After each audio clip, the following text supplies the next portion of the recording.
दर्शकों नमस्कार। इस वक्त थार की आवाज़ हमारे चैनल पर आप सभी का स्वागत है और ये लाइव हम हमेशा की तरह लेके आ गए हैं आपके लिए।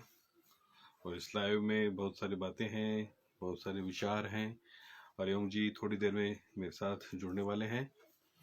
हमारा ये जो प्रसारण है वो फेसबुक के साथ साथ पवन चंदेल जुड़ गए हैं फेसबुक के साथ साथ, और यूट्यूब पे भी आज से आपको उपलब्ध मिलेगा।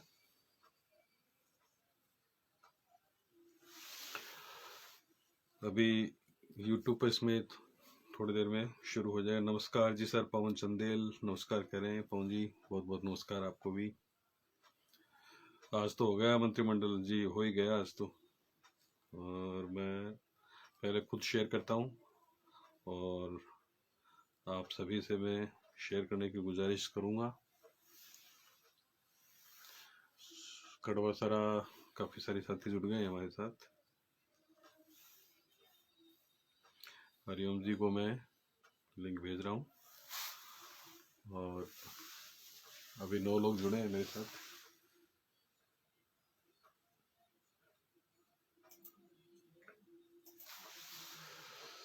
साथियों ये जो लाइव है भी कुछ और साथी जुड़ जाते हैं। नाम आप सबके मैं पढ़ देता हूँ।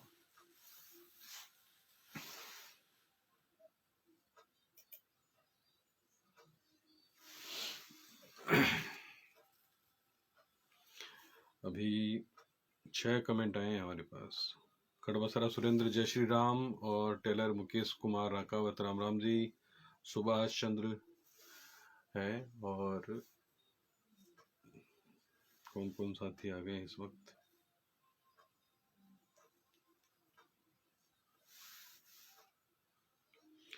खड़बसरा सुरेंद्र वाचिंग लाइव और हरिओम जी भी। महिपाल जांगिड़ ग्रेट। चलिए आपका ये साथ है इसीलिए ये ग्रेट है। और Hussain Yusuf Qureshi, good evening sir. Good evening, good evening. आपको बहुत सारा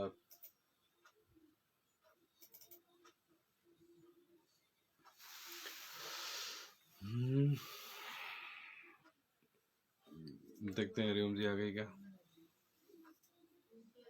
मैं सर्च कर लेता हूँ हरिओम जी को और उसके बाद में बातचीत का जो दायरा है वो हम आगे बढ़ाते हैं। साथियों आज मंत्रिमंडल बन गया है और मंत्रिमंडल की जो बहुत सारी बातें थी वो सब बातें आपकी और हमारे सामने हैं। मंत्रिमंडल में अप्रत्याशित रूप से कई सारे नाम आए हैं।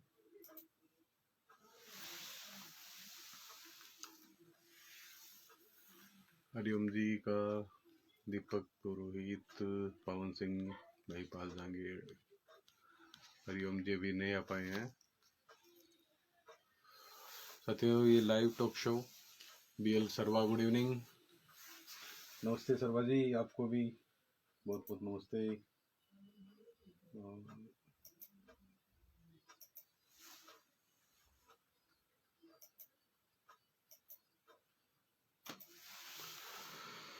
Upendra Singh good evening. Dear friends Hariom ji आ गए भाई। कालूराम मेरसी भी, जय जय श्री राम। आप सभी साथी जुड़ जाए। मैं अभी हरिओम जी को मेरे साथ जोड़ लेता हूँ। नरेंद्र चौहान और काफ़ी चेहरे जाने पहचाने दिख रहे हैं मुझे। और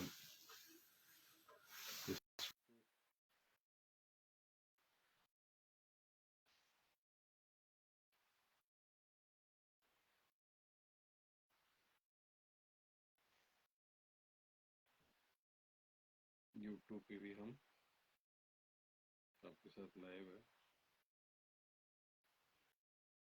हरिओम जी अभी जुड़ नहीं पाए, मैं वापस से कोशिश करता हूँ जोड़ने की।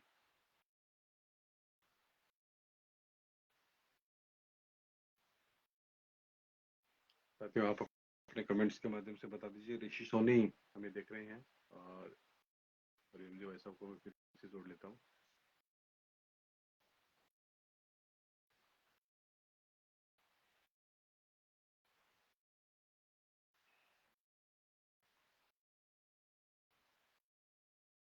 जय श्री श्याम, ऋषि सोनी जी लिख रहे हैं जय श्री श्याम। और हरिओम जी पूछ रहे हैं कैसे हो मित्रों। देवेंद्र जोशी भी आ गए हैं लाइव देखने में।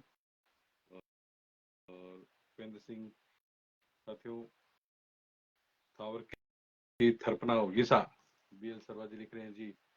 बीएल शर्मा जी एकदम सही लिखा आपने। और ये मन मन के नाम से राम राम जी। देवेंद्र जोशी, वास्तविक सरकार मिलने की बधाई। जी हाँ, पूरे प्रदेशवासियों को ये बधाई बनती है।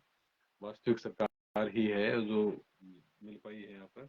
और हरिओम जी लिख रहे हैं नेट प्रॉब्लम है। नेट प्रॉब्लम तो नहीं है शायद,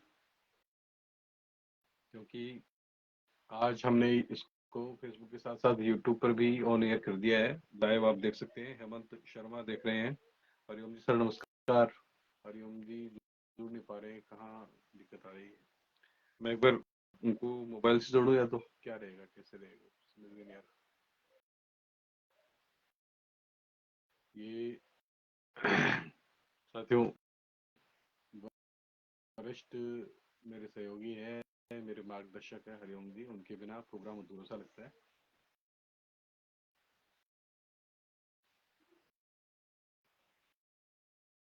श्याम जी को, कुंज बिहारी जी को रात्रि का नमस्कार। सरकार बनने की खुशी में 25 मंत्री मतलब 25 लोकसभा साधने की कवायद, ये लिख रहे हैं देवेंद्र जोशी। और अभी तक 2 शेयर हुए हैं साथियों। हरिओम जी को मैंने फिर से रिक्वेस्ट भेजी जुड़ने की। नेट की प्रॉब्लम तो नहीं है यहाँ पर, शानदार तरीके से चल रहा है। हम्म, जुड़ जाइए भाई साहब। कृष्णा राम जाट लिख रहे हैं नमस्कार जी, राम राम साहब, जय श्री कृष्णा। कैसे हैं आप सब लोग? नए साल की अग्रिम बधाई और शुभकामनाएं आप सभी भाई लोगों को। कृष्णा राम जाट, बाजिया जिगणिया विदावतान रतनगढ़ की ओर से। जय श्री तेजाजी महाराज। कलराम ऐसी कह रहे हैं कि ऐसा लग रहा है कि भाजपा हाईकमान ने मीडिया से दूरी बना ली है, सारे कयास फेल से हो रहे हैं। देखिए, कयास तो कोई भी लगा सकता है। मेरी आवाज धीरे आ रही है? धीरे तो नहीं आनी चाहिए, आप एकदम सही आ रही है आवाज। तो मैं तो जैसे रोज बोलता हूँ देवेंद्र जोशी भाई। नेट की प्रॉब्लम जरूर हो सकती है, लेकिन ऐसा भी कुछ नहीं है।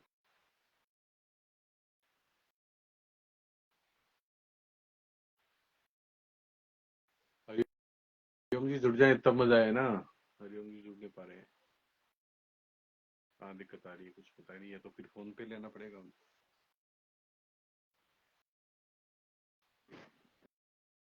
एक बार और ट्राई करता हूँ मैं। आई नहीं है, लाइन पे नहीं है। चलिए, मैं फोन से उनको साथ ले लेता हूँ, ये ज्यादा बेटर रहेगा। सही है आपकी आवाज। नरेंद्र चौहान कह रहे हैं वॉइस फ्लक्चुएशन है सर, किन किन मंत्री को क्या क्या जिम्मेदारी, देखो फजलाल जी। वैसे मैं आपको इस पे एक बार वॉइस पे ले लेता हूँ, है ना? चलिए, मैं स्पीकर ऑन कर रहा हूँ। सभी दर्शकों को हरिओम जी की तरफ से नमस्कार। सभी को, सभी साथियों को नमस्ते। बहुत आज सबकी मुराद लगभग पूरी हो गई है। राज्य का नया मंत्रिमंडल बन गया है। आज सारे मित्र खुश होंगे हमारे। पिछले कई दिनों से कयास लगा रहे थे कि मंत्रिमंडल में कौन बनेगा, कौन आएगा, क्या कौन से चेहरे होंगे। कई साथी अभी बराबर कमेंट आ रहे हैं कि 25 सदस्यीय मंत्रिमंडल बन गया और 25 लोकसभा क्षेत्र साधने की के प्रयास हो रहे हैं। अब ये सब पॉलिटिकल विश्लेषण है जो चलता रहेगा, आप और हम चर्चा करते रहेंगे। और मंतव्य यही है कि 25 बन गए तो 25 तो आप मान के चलिए, 25 लोकसभा क्षेत्रों को साधने की बात जहां तक है वो ठीक भी है, लेकिन मंत्रिमंडल हमारा नया बन गया है जी। ये कुछ कमेंट्स आ रहे हैं भाई साहब, ये मैं आपको पढ़ देता हूँ जरा सा। कमेंट्स है। ऋषि सोनी कह रहे हैं कि आपको और मुझको नमस्कार कह रहे हैं और कह रहे हैं कि सरकार बनने की खुशी में बधाई। लेकिन शेखावाटी संभाग में मंत्री नहीं देने से दुख। शेखावाटी संभाग में तो मंत्री दे दिया, जावर सिंह खर्रा जी को। जावर सिंह खर्रा बन गए हैं। इनके पिताजी भी पिछली भैरव सिंह सरकार में उस समय मंत्री थे, हरलाल सिंह खर्रा, और बहुत वरिष्ठ मंत्री रहे हैं। जवाहर सिंह खर्रा दूसरी बार शायद जीत के आए हैं और उनको उनके अनुरूप पद मिल गया है। और शेखावाटी का एक प्रतिनिधित्व तो फिलहाल मिल ही गया है। और बाकी अभी मंत्रिमंडल में कुछ सीटें खाली हैं अभी, और भविष्य में क्या कुछ होना है, नेक्स्ट विस्तार होगा तब कुछ और उम्मीद की जा सकती है। वो कुछ बचा के कुछ रखे हुए हैं, जैसे 30 का कोटा है तो अभी 25 का आंकड़ा पूरा हो चुका है और अभी बहुत कुछ बाकी है। एक तो हमारे मंत्री करणपुर से जो चुनाव लड़ रहे हैं, सुरेंद्र पाल सिंह टीटी, उनको तो मंत्रिमंडल में सीधा ही शामिल कर लिया है, चुनाव अभी बाकी है। लेकिन सरकार को उम्मीद है कि बस मंत्री रहते हुए उनको लिए ज्यादा आसानी होगी चुनाव जीतना। तो ये एक बड़ी बात है। जी। नए साल की शुरुआत से पहले मंत्रिमंडल का गठन हो गया और अब मेरे को लगता है पूरा कामकाज सरकार का पटरी पर आएगा और मुद्दों की बात होगी। जी, सुबोध मासूम शुरू से लिख रहे हैं कि अनुभवहीन मंत्रिपरिषद है, ज्यादा सफल नहीं होगी भाजपा सरकार। देखिए, अनुभवहीन की बात जहाँ तक है, जो पॉलिटिक्स में आ गया कोई भी अनुभवहीन नहीं होता, और बाकी सब साथी सिखाई देते हैं। जब राज राज अपने सामने होता है, राज का ताज होता है सिर पे, तो सब कुछ समझ में आ जाता है, सब कुछ सीख जाते हैं।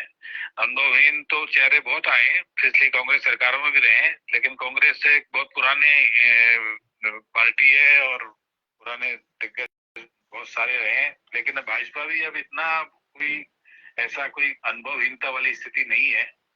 और मेरे को लगता है कि जो नए सदस्य आए हैं, जो नए चुनकर आए हैं, और जो पुराने चेहरे हैं, वो बहुत बखूबी से सारा कुछ संभालेंगे और बढ़िया सरकार चलेगी, ऐसा मेरा मानना है। ये जो आज 22 नए जो मंत्री बनाए गए हैं, इनमें 17 जो सदस्य हैं वो नए हैं।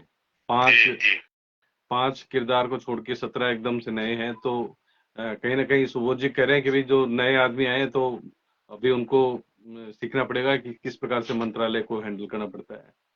बिल्कुल। वो तो देखिए, पहले दिन जब वासुदेव देवनानी जी ने जब शपथ ली थी स्पीकर की, उन्होंने पहले अपने जो उसमें संबोधन में यही कहा था कि नए विधायकों को यही संदेश दिया था कि भाई आप लोग सीख के आए, पढ़ के आए और संसदीय परंपराओं का पालन करें और पूरी तैयारी के साथ सदन में आए। तो नए सदस्यों को सिर्फ राजनीति नहीं करनी, राजनीति के कुछ गुण भी सीखने हैं और राजनीति का अनुभव भी लेना है और कुछ सदन के नियमों को भी जानना है। तो ये अच्छी बात है।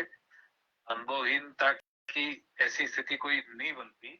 सदस्य कुछ ऐसे हैं जो बिल्कुल फ्रेश हैं, नए आए हैं, पहली बार आए हैं, उनको उनके वरिष्ठ साथी हैं। पार्टी तो पुरानी है, सदस्य नए हो सकते हैं, लेकिन ऐसा कुछ नहीं लगता कि नए सदस्यों को कोई दिक्कत आने वाली है। अगर तैयारी से जाएंगे, पूरे एक माहौल में डलेंगे, तो उनको सब चीजें उनके सामने होंगी और कोई ऐसी परेशानी वाली बात नहीं होगी। जी, ये जाहिद चौहान कह रहे हैं कि मेरा एक सवाल है, क्या जवाब देना मुनासिब है? तो भाई आप सवाल तो पूछिए, जवाब भी देंगे, ऐसी क्या बात है जो बनेगा। सवाल देकर जवाब भी दिया जाएगा। सवाल इनका क्या है वो अब ये बताएं जरा। पहले भी इन्होंने इस तरह से लिखा है, तो थोड़ा सा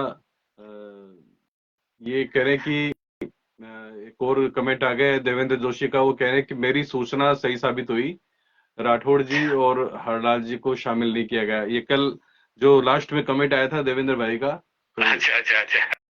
उसमें इन्होंने इस चीज को एकदम सही तरीके से लिखा है।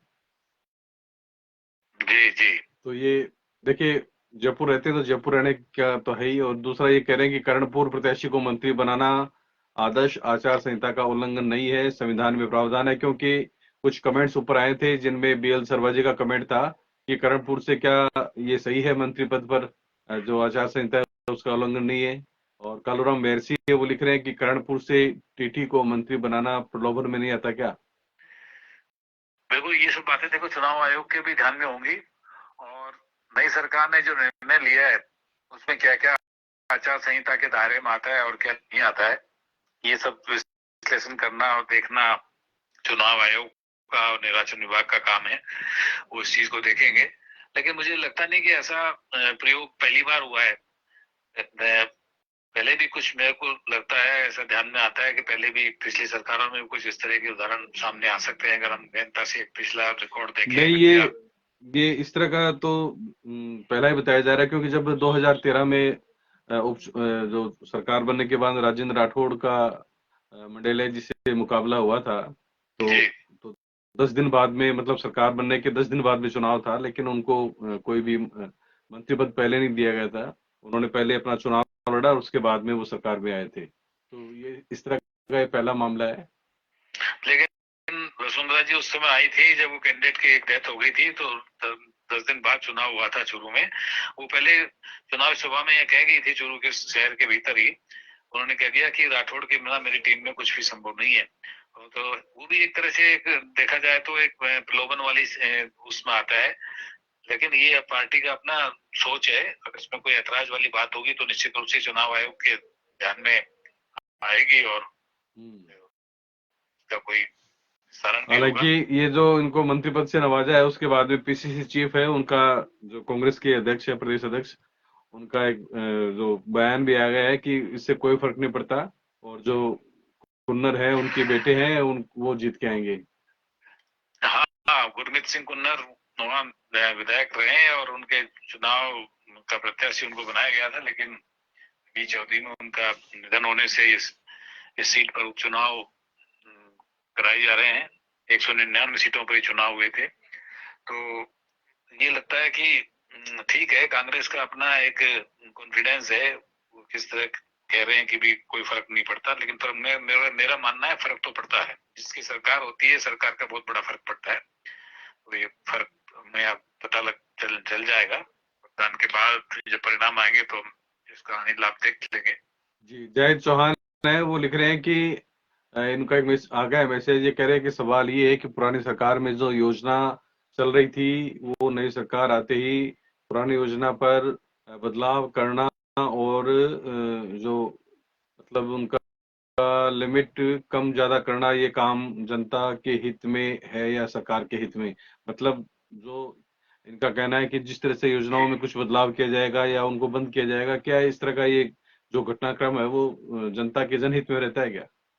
देखिए, जहां तक योजनाओं का सवाल है तो योजनाओं को लेकर मुख्यमंत्री ने, पूर्व मुख्यमंत्री गहलोत साहब ने ये आशंका जताई थी कि योजनाओं को बंद कर देंगे, ऐसा कर देंगे, वैसा कर देंगे। लेकिन उसका तत्काल बाद नए मुख्यमंत्री जी ने ये घोषणा भी कर दी और ये बता भी दिया कि ऐसे कुछ भी नहीं है।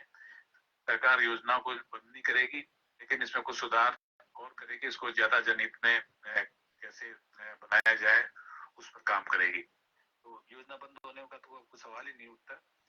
बाकी थोड़ा सा कम ज्यादा एक सरकार का श्रेय लेने का जो एक वो होती है, वो तो हर सरकार अपने हिसाब से देखती ही है। उसको पॉलिटिकल एंगल से जोड़कर देखती है, पॉलिटिकल चश्मे से देखा जाता है। लेकिन योजना बंद करना एक सही कदम नहीं होता। जो वो सरकार, नई सरकार साफ कर चुकी है कि योजना कोई बंद नहीं की जा रही, इसमें कोई ऐसी बात नहीं लगती मुझे अभी। ये देवेंद्र जोशी लिख रहे हैं कि व्यवहारिक तौर पर फर्क पड़ेगा, कर्णपुर चुनाव में जनता मंत्री बनने वालों को ज्यादा तवज्जो देगी। तो बिल्कुल, ये बनी बनी हुई बात है। जनता देखती है भाई, जैसे पहले ही मंत्री बना दिया गया है और चुनाव मैदान में है और दूसरा सरकार बन चुकी है।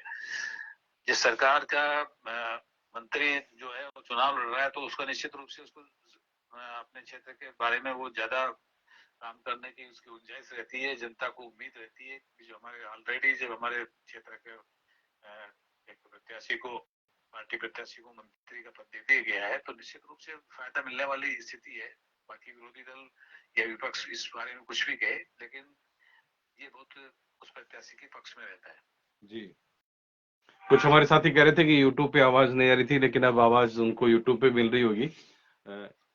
दर्शकों के जो मैसेज है, एक साथी का मैसेज आ रहा है, वो कह रहे हैं आवाज नहीं आ रही, अब सही कर दिया गया है। और ये एडवोकेट सुशील शर्मा टीडे सर लिख रहे हैं कि गुरमीत सिंह कुन्नर चूरू जिले के प्रभारी मंत्री भी रहे हैं। और ये अगला इनका सवाल है कि मंत्रियों को विभाग कब तक मिल जाएगा? देखिए, कुन्नर साहब मंत्री, प्रभारी मंत्री चूरू जिले के रहे हैं। चूरू में आते जाते रहे हैं कई बार प्रोग्रामों में, और आपके स्वतंत्रता दिवस और अन्य मौकों पर यहाँ उपस्थिति रहती है। आमतौर पर गंगानगर से जयपुर जाते भी वो चूरू से कई बार निकले हैं। बहुत यहाँ के कार्यकर्ताओं से और जनता से वो मुखातिब होते रहे हैं और बहुत अच्छा उनका कार्यकाल रहा है। और दूसरा, आपके साथ इसके साथ कुछ लगता है और सवाल पूछा है कि जी, उसमें ये कह रहे हैं कि मंत्रियों का विभाग कब तक जो बंटवारा हो विभाग का जाएगा। बंटवारा देखिए, अब मंत्रिमंडल ने शपथ ले ली है, नए मंत्री आ गए हैं, विभाग का बंटवारा भी मेरे को लगता है कि अब इसमें कोई ज्यादा वक्त वाला, अगले 24 घंटे 48 घंटे में विभागों का बंटवारा भी हो जाएगा और नए साल में आपको नई सरकार के मंत्री विभागवार मिलेंगे, ये मेरा मानना है। और ये नरेंद्र चौहान है, ये कह रहे हैं कि भी कोई भी, जब नए मंत्रियों की बात चल रही है तो कोई भी मंत्री या कोई भी व्यक्ति किसी भी पद पर पहले पहुंचता है तो वो मतलब पहले से कुछ सीख के नहीं आता, उसको वहां पहुंचने के बाद ही उस चीज का, चाहे वो अभ्यास करवाया जाए या ट्रेनिंग मिले या अपने काम से वो सीखता बिल्कुल है, उनका ये कहना बिल्कुल है। सही बात है। देखिए, ये अपने जो बड़े दल होते हैं, बड़ी पार्टियां होती हैं, ये अपने कार्यकर्ताओं को प्रशिक्षण देते हैं, अपने नए विधायकों को प्रशिक्षण देते हैं, और मंत्रियों के जहां तक कामकाज की बात है तो उनको भी मेरे हिसाब से कामकाज की दृष्टि से एक कोई आंतरिक व्यवस्था ऐसी होती होगी मंत्रिमंडल के वरिष्ठ साथियों के जरिए, या जैसे आप अपन कह सकते हैं राजस्थान में अब डबल इंजन की सरकार हो गई है, तो बहुत से ऐसे साथी हैं जो केंद्र में मंत्री रहकर आए हैं। राज्यवर्धन सिंह राठौड़ हैं, केंद्र में मंत्री रहे हैं, सांसद रहे हैं। दिया जी हैं, वो सांसद रही हैं, उन्हें बड़े सदन में कामकाज किया है, देखा है। तो पॉलिटिकल माहौल से कोई भी अछूता नहीं रहता। हमारे साथी जो विधायक बने हैं वो भी कहीं न कहीं प्रत्यक्ष और परोक्ष रूप से इस विधायी प्रक्रिया की जानकारी रखते हैं। और जहां तक मंत्रिमंडल का सवाल है, जो प्रोटोकॉल का है या और बिजनेस ऑफ रूल्स हैं, वो सब चीजें एक पद ग्रहण करने के बाद स्वतः ही एक अपने स्टाफ के द्वारा, एक अपने मार्गदर्शक मंडल के द्वारा निश्चित तौर पर स्पष्ट हो जाती है। ऐसी कोई समस्या आमतौर पर आती नहीं है। जी, मनोज जांगिड़ा बिसाऊ से वो लिख रहे हैं कि शेखावाटी में निराशा का माहौल है, दिग्गज एक साथ हारे हैं और नरेंद्र खींचड़ जरूर मंत्री बन सकते थे, क्योंकि जो सांसद है जैसे किरोड़ी लाल जी को बना दिया गया, राज्यवर्धन सिंह को बना दिया गया है, दिया कुमारी है उनको बना दिया गया है, तो नहीं, अब उनको ये भी पता होना चाहिए कि बाबा बालकनाथ को नहीं बनाया गया है, तो नरेंद्र खीचड़ जी भी रह गए हैं। इनका जो आगे क्या होना है, क्या तय करना है, पार्टी का शीर्ष नेता तो इस बात को बहुत बखूबी जानता है कि उनको आगे किस तरह का उनका उपयोग लेना है पार्टी हित में, जनहित में। तो वो सब चीजें अपने सामने आ जाएंगी। हो सकता है सभी को मंत्रिमंडल में शामिल करने की गुंजाइश नहीं रही हो, कुछ और पार्टी का सोच हो, कुछ और उनको नई जिम्मेदारी दी जानी हो, ये भी बहुत संभव है, क्योंकि 2024 का लोकसभा चुनाव भी हमारे सामने है। तो अभी ऐसी कोई शंका व्यक्त नहीं करनी चाहिए कि अभी बहुत गुंजाइश है। अभी देखिए, आप मंत्रिमंडल में ही आप 30 का मंत्रिमंडल, 30 की संख्या का आंकड़ा छुएगा। अभी बहुत पद अभी बाकी है, तो हमें अभी थोड़ा और धैर्य रखना चाहिए। जी, परमेश्वर लाल जांगीड़ लिख रहे हैं कि कर्णपुर सीट पर हार जीत का कोई मायने रखेगा क्या? मायने तो रखता ही है, देखिए एक एक सीट मायने रखेगी। और बिल्कुल, देखिए, हार जीत का माने तो विधानसभा में एक सीट का घटना बढ़ना बहुत मायने रखता है। एक आंकड़ा बढ़ता है, विधानसभा की एक सीट, आप इसको कोई छोटी बात मत मानिए। विधानसभा का सदस्य होना अपने आप में एक बहुत बड़ा एक जिम्मेदारी है। एक पूरे एक लाखों लोगों के जनप्रतिनिधित्व का मामला है, और एक बूंद से गड़ा बढ़ता है। तो एक सीट का बढ़ना और बीजेपी का या कांग्रेस का उनके ग्राफ में, पॉलिटिकल पार्टी के ग्राफ में वृद्धि करता है और उनके आत्मविश्वास का संचार करता है। जी, पवन चंदेल कह रहे हैं कि चोरू को सूखा रख दिया, ये कैसा हुआ? एक्चुअल में मेरी भी हरलाल जी से दोपहर में बात हुई, तो जैसे जयपुर से फोन जा रहे थे विधायकों के पास, कुछ के पास रात को चले गए, कुछ के पास सुबह गए थे कि भाई आप आ जाइए, आपको मंत्री पद दिया जा रहा है। तो मैंने हरलाल जी से फोन पे पूछा, तो उन्होंने बोला भाई साहब मैं तो चूरू ही हूँ। मैंने कहा कोई फोन आया? बोले किसी भी प्रकार का फोन नहीं आया। तो देखिए चूरू के लिए भी उन्होंने कुछ सोचा ही होगा। चूरू और झुंझुनू बिल्कुल में बिल्कुल। चूरू और झुंझुनू में कोई अभी तवज्जो नहीं मिली है, और तो उससे भी काफी कुछ चीजें हैं। लेकिन मुझे जहां तक लगता है, पूरा हार जीत के समीकरण के अनुसार ही मंत्रिमंडल का गठन किया गया है, और 199 विधायकों ने चुनाव लड़ा, 199 लोगों ने चुनाव लड़ा, और पार्टी के खाते में 115 सीटें जी। आई। अब चुनाव तो 115 में से ही होना था, और ये संभव नहीं है कि सारे 115 लोगों को मंत्री बना दिया जाए, और इतना कोई जम्बो जेट मंत्रिमंडल संभव भी नहीं है। उसको भी एक नियमानुसार, एक कायदा अनुसार उसकी एक प्रक्रिया तय है। उस प्रतिशत के हिसाब से ही मंत्रियों की संख्या तय की जाती है। और खास बात यह कि पार्टी को जहां से बहुमत और जहां से ज्यादा वोट ऑफ शेयर मिला है, जहां से ज्यादा मत मिले हैं, शायद उसी अनुपात में इन्होंने मंत्री पदों का बंटवारा किया है। काफी देखिए जातिगत समीकरणों का भी पूरा ध्यान रखा गया है। बिल्कुल बिल्कुल, वो होना ही था कि राजस्थान देखो बिल्कुल 36 कौम की पूरी एक प्रदेश है, और भांति भांति के यहाँ पे समीकरण है, जाति है, वर्ग है, क्षेत्र है, भूगोल है। देश का सबसे बड़ा प्रदेश है। ज्योग्राफिकल हिसाब से देखें तो इस बार जो मेरा जो सिलेक्शन हुआ है नए मंत्रियों का, नए चेहरों का, वो बहुत ही सोच समझ कर किया गया है और सबको प्रतिनिधित्व देने का एक अच्छा प्रयास किया गया है। BL शर्मा जी कह रहे हैं कि वसुंधरा जी का कार्यक्रम में, समारोह में शामिल नहीं होना क्या कारण मान सकते हैं इसके पीछे? हो सकता है कोई निजी कारण भी हो सकता है, कुछ और भी कारण हो सकते हैं, कोई परिवार कारणों से। बाकी अपन को तो इस बात से ही ये चीजें स्पष्ट है कि जिस दिन मुख्यमंत्री और उप मुख्यमंत्रियों ने शपथ ली, उस दिन वसुंधरा जी वहाँ मौजूद थी, प्रधानमंत्री खुद मौजूद थे। कार्यभार ग्रहण करवाया उन्होंने, तो CMO तक गए वो तो। बिल्कुल बिल्कुल, CM तक गई हैं, दोनों मंत्रियों को उन्होंने कार्यभार संभालवाया है। ऐसा कुछ नहीं है, इसकी कोई आशंकाएं और इस तरह का कोई अर्थ निकालने की कोई मेरे को गुंजाइश लगती नहीं है। वसुंधरा जी अब सारा माजरा समझ चुकी हैं, पूरे उनको प्रदेश के नए नेतृत्व के साथ चलना है।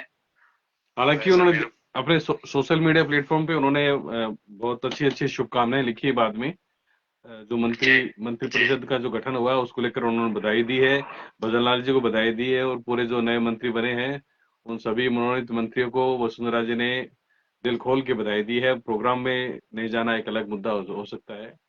बिल्कुल बिल्कुल, हो सकता है कोई अपने कोई परिवार कारण भी हो सकते हैं, वो नहीं पहुंच सकी होंगी, या कोई कारण रहा होगा, कोई व्यस्तता रही होगी, तो ऐसा संभव है। लेकिन ऐसा नाराजगी वाला जो दृष्टिकोण है जो लोगों की जुबान पर आ रहा है, तो मैं उसे सही नहीं मानता। व्यक्तिगत कारण भी कई बार सामने आ जाते हैं। जी, एक और जो कमेंट्स है वो एडवोकेट सुशील शर्मा TDS से हैं। वो लिख रहे हैं, क्या राजस्थान में इस बार विधान परिषद की स्थापना होगी? देखिए, विधान परिषद की स्थापना गहलोत सरकार के दूसरे कार्यकाल में इसको लेके चर्चा चली थी और तैयारी भी शुरू कर दी गई थी, लेकिन अगले कार्यकाल में इस पर कोई चर्चा नहीं हुई, और पिछली सरकार में भी इस पर कोई ज्यादा प्रगति नहीं हुई, ना ही ध्यान गया, क्योंकि पिछली सरकार का अपने सब लोग देख चुके हैं किस तरह का राजनीतिक घटनाक्रम हुए। बाड़ेबंदी में सरकार रही, सरकार बचाओ, पहले कहा था सब बेटी बचाओ बेटी पढ़ाओ बिजली बचाओ, लेकिन पिछली बार तो सरकार बचाओ में सारा समय निकल गया। हाँ, तो अब वो गहलोत जी हों या सचिन पायलट हों या और बगावत करने वाले लोग हों, तो इसी उलझन में पूरा समय बीत गया, और गहलोत जी ने भी आखिरी समय बहुत ही बड़े कड़े अनुभवों के साथ बिताया, यहाँ तक कि उनको शीर्ष नेतृत्व से भी टकराव लेना पड़ा और सफाई भी देनी पड़ी। तो वैसा मेरे को लगता नहीं कि अभी शायद विधान परिषद की बात की जाएगी, और होता है तो बहुत अच्छी बात है, और नए लोगों को एक मौका मिलेगा और राजनीतिक जागृति प्रदेश में और बढ़ेगी। देवेंद्र भाई लिख रहे हैं कि ये सब मोदी जी पे निर्भर है, मोदी जी है, मोदी है तो मुमकिन है, मतलब वो चाहेंगे तो ये काम भी हो जाएगा।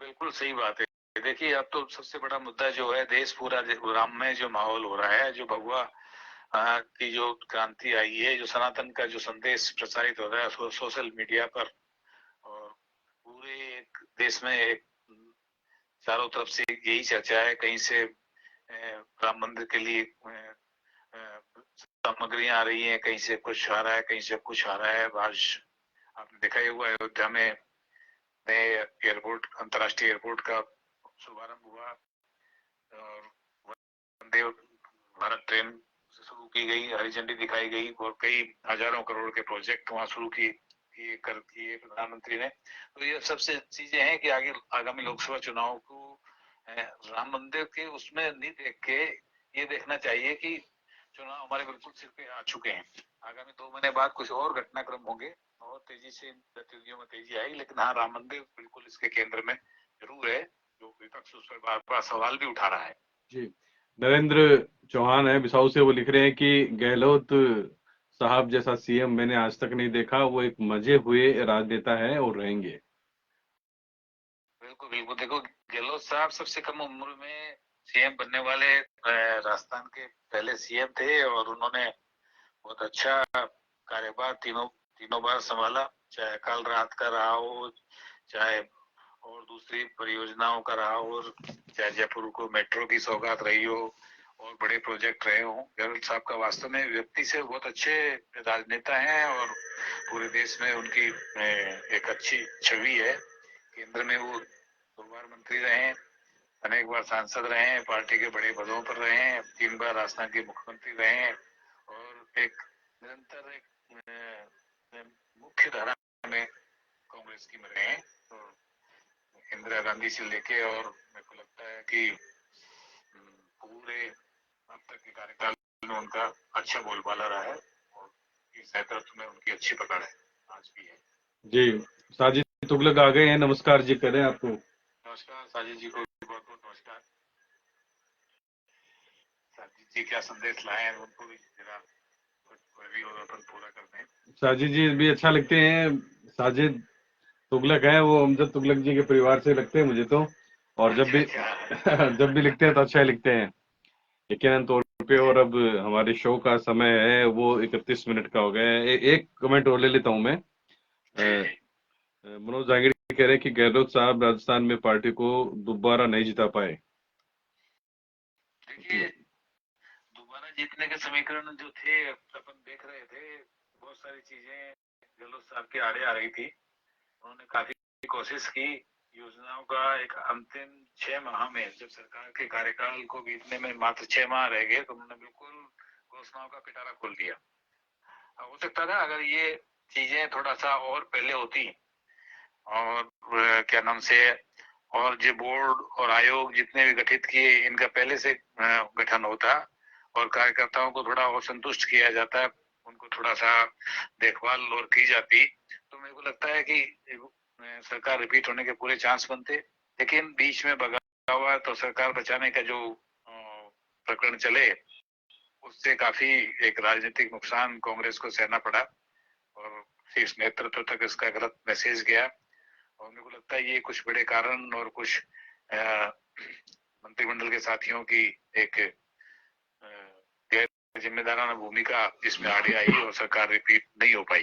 जी चलिए, कलराम जी मेरसी ने शुभ रात्रि हरिओम अंकल जी लिख दिया है, और आप सभी साथियों का बहुत बहुत धन्यवाद। हमारे लगभग 15 से 20 दर्शक स्थायी रूप से हो गए हैं और अच्छे अच्छे सवाल करते हैं, इस परिचर्चा को आगे बढ़ाते हैं, तो बहुत अच्छा लगता है। आप सभी का साथ सहयोग स्नेह इसी प्रकार से बना रहे। और हमने यूट्यूब पे आज शुरू किया है, लेकिन वो एकदम सिलसिलेवार नहीं हो पाया, उसकी हम फिर से कोशिश करेंगे, क्योंकि कई साथियों की मांग थी कि यूट्यूब पर भी शुरू किया जाए। तो थार की आवाज है, वो हमारा यूट्यूब चैनल भी है, उसको भी आप फॉलो कर सकते हैं, सब्सक्राइब कर सकते हैं। और आज के अच्छा है, अच्छा प्रयास है, सफल होंगे सारे। अपनी जो अच्छी सोच से अपन जो कार्य कर रहे हैं उस अपने साथियों का सहयोग मिलेगा और निश्चित रूप से अपन सफल होंगे। सभी मित्रों को नमस्कार, शुभ रात्रि। जी, आप सभी का बहुत बहुत आभार। वीडियो को शेयर जरूर कीजिएगा साथियों।